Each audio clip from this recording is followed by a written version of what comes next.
The Battle of the Bulge, one of the most significant and brutal engagements of World War II, took place between December 16, 1944, and January 25, 1945, in the densely forested Ardennes region of Wallonia in Belgium and Luxembourg. It was Adolf Hitler's last major offensive in the West, designed to split the Allied lines, capture the vital Belgian port of Antwerp, and encircle and destroy 4 Allied armies. However, the ultimate goal of the operation was to force the Western Allies into negotiating a peace treaty, allowing Hitler to concentrate his forces on the Eastern Front against the Soviet Union. The Ardennes region was a hilly, forested area that stretched across Belgium and Luxembourg, known for its difficult terrain. Hitler had chosen this region because it was lightly defended by the Allies, who believed it was an unlikely site for a large-scale offensive due to the geography. The dense forests, steep hills, and narrow roads created a natural barrier, and both sides thought that any significant military operations in the region would be difficult to sustain. The Allies were caught off guard because they assumed that the German forces, after months of being beaten back, were in no condition to launch such a large attack.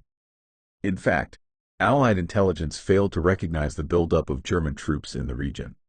The Allies were spread thin and unprepared, with many American troops stationed in the Ardennes being inexperienced and under-equipped. This would become a key factor in the early success of the German offensive. By late 1944, the Allies had already pushed the Germans out of France and were advancing into Germany itself. On the Eastern Front, Soviet forces were steadily pushing into German-occupied territories, and the Nazi regime was facing the real possibility of collapse. Hitler, however, was determined to turn the tide of the war in the West. His idea was to launch a surprise attack that would split the British and American forces, disrupt their supply lines, and possibly capture the strategic port of Antwerp, which was crucial for the Allies' logistics.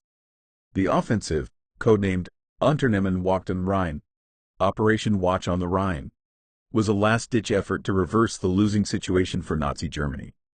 Hitler believed that a successful offensive in the West could demoralize the Allies and force them to negotiate a separate peace. This, in turn, would allow Germany to concentrate all its remaining forces on the Eastern Front against the Soviet Union. On the German side, the main attacking force consisted of approximately 400,000 troops, including elite SS Panzer divisions, infantry, and artillery units. The Germans had amassed a formidable armored force of around 1,600 tanks and assault guns, supported by about 2,000 aircraft. Field Marshal Gerd von Rundstedt was the nominal commander of the German forces, although Hitler retained direct control over much of the operation. Facing them were some 600,000 Allied troops, mainly Americans, though British forces played a critical role later in the battle. The Allies were initially caught off guard, and the majority of the American forces in the Ardennes were either inexperienced or recovering from earlier battles. The U.S. divisions in the area included the 106th Infantry Division, many of whose soldiers were young and fresh from training, untested in battle. This played into the Germans' hands as they launched their assault. The German offensive began early in the morning of December 16, 1944, under the cover of fog and snow, which grounded the Allied air forces and added to the element of surprise. The Germans launched their attack with overwhelming force, punching a bulge into the Allied front lines that would give the battle its name. German forces quickly overwhelmed American positions, especially those of the 106th Infantry Division, leading to thousands of U.S. soldiers being killed or captured in the first days of the battle.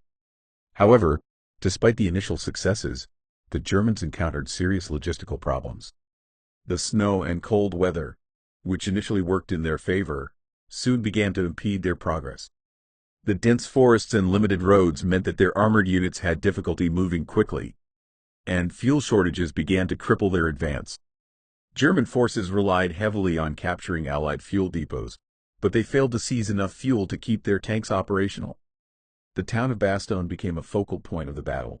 The 101st Airborne Division, along with elements of other U.S. forces, was encircled in Bastogne but held out despite being vastly outnumbered.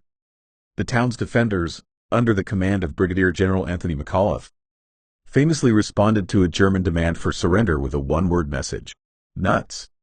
Reinforcements, led by General George S. Patton's Third Army, eventually broke through the German lines and relieved the town on December 26. As the weather cleared, Allied air superiority reasserted itself. The return of Allied air forces helped to destroy German supply lines and pummel their advancing units. The tide of the battle turned in favor of the Allies by early January 1945. The Germans, exhausted and running out of resources, were forced to retreat. The Germans faced numerous struggles, both logistical and strategic. While they initially achieved surprise, their success was short-lived because of their reliance on capturing fuel.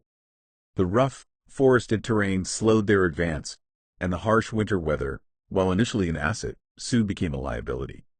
The fog lifted by late December, and the Allies used their air superiority to devastating effect, bombing German columns and cutting off supply routes. The Germans were also stretched too thin, committing some of their last reserves to this battle, leaving them with little ability to defend against the inevitable Allied counterattack. For the Allies, the surprise attack caused confusion and panic in the early stages, especially among the inexperienced U.S. troops. Thousands were killed or captured in the first days, and the initial German success threatened to cut off entire divisions. However, the steadfast defense of key positions like Bastogne, the quick response of commanders like Patton, and the eventual return of air support turned the tide. The battle was fought in one of the coldest winters on record, with temperatures dropping below freezing. Both sides suffered from frostbite and hypothermia, and the snow hindered movement and visibility. By the end of January 1945, the German forces had been pushed back to their original positions, and the Bulge in the Allied lines was eliminated. The battle cost the Germans dearly, with approximately 100,000 casualties, including dead, wounded, and captured soldiers. They also lost around 800 tanks and hundreds of aircraft, losses that could not be replaced at that stage in the war. The Allies, though victorious, also suffered heavy losses. The U.S. Army had over 89,000 casualties, including around 19,000 killed. However, they were able to replace their losses more easily than the Germans. The Battle of the Bulge was the largest and bloodiest battle fought by the United States during World War II. It marked the last major German offensive on the Western Front, and its failure hastened the end of the war in Europe. After the battle, Germany's ability to wage an offensive war was effectively over. The Wehrmacht was left in a defensive posture for the remainder of the war, and the Allies resumed their advance into Germany, culminating in the final defeat of Nazi Germany in May 1945. The battle also highlighted the resilience and logistical superiority of the Allied forces. Despite the surprise and initial setbacks, the Allies were able to quickly reorganize, resupply, and counterattack. It underscored the importance of air superiority in mechanized logistics, as the Allies' ability to move men and materials quickly was a decisive factor in their eventual victory. In summary, the Battle of the Bulge was a critical turning point in World War II, a desperate gamble by Hitler that ultimately hastened the collapse of Nazi Germany. It was a brutal and costly battle fought in some of the harshest conditions of the war, but its outcome confirmed that the end of the Third Reich was inevitable.